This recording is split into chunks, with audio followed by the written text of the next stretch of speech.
awuhlala ngibhizi sela enye ubezawuthathela la nto basisiqhele utywala uba mabuze ekoyi sebabili obu utywala kwaXhosa bema babiwe utywala apha hayi utywala bozimbabwe nejala niyezonto ngoba iyaba ngathi le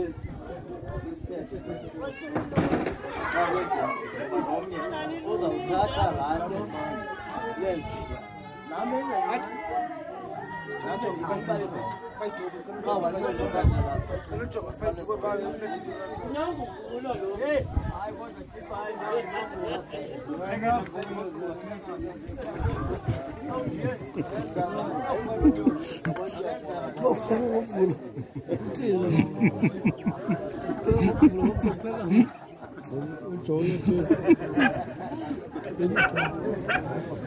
robhale ne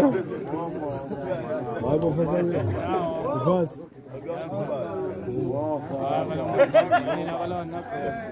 crossroads yajaza la abo batshethe tumkakho